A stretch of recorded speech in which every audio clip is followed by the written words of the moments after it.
नवंबर 2025 supreme court ने एक फैसले पर मुहर लगाई जिसे पर्यावरणविदों ने अरावली के लिए मृत्यु वारंट कहा है।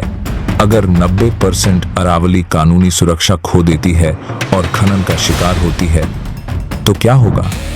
मैं बताऊं, रेगिस्तान फैल जाएगा, रेत और आंधियां बढ़ेंगी, बारिश घटेगी, भूजल का रिचार्ज रुकेगा, कुएं सूखेंगे, जल का संकट बढ़ेगा, खेती नष्ट होगी, किसान पलायन करेंगे, पशुपालन घटेगा, जंगल खत्म होंगे, वन्य जीव लुप्त होंगे, जैव विविधता घटेगी, तापमान बढ़ेगा, जीवन असुरक्षित होगा।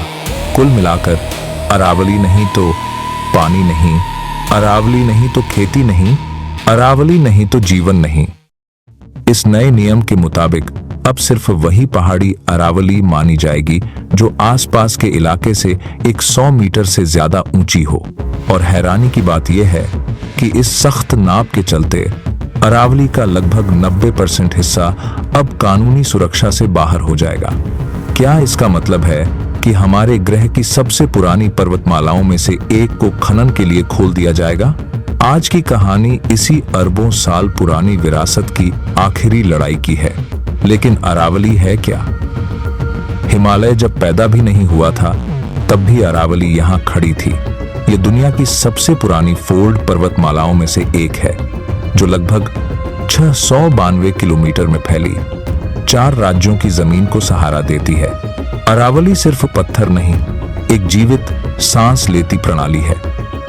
ये एक ग्रीन वॉल की तरह काम करती है जो थार के रेगिस्तान को हमारी उपजाऊ जमीनों और दिल्ली एनसीआर जैसे शहरों में फैलने से रोकती है।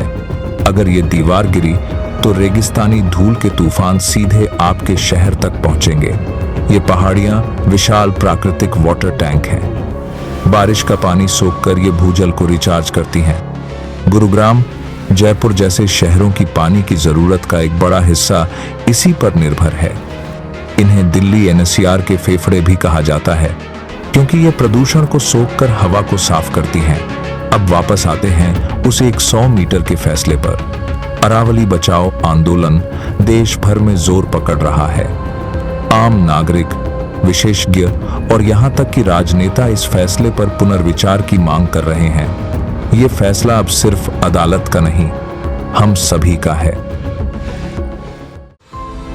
ऐसी अनसुनी कहानियों के लिए जुड़े रहे हमारे चैनल से और सब्सक्राइब करना ना भूलें।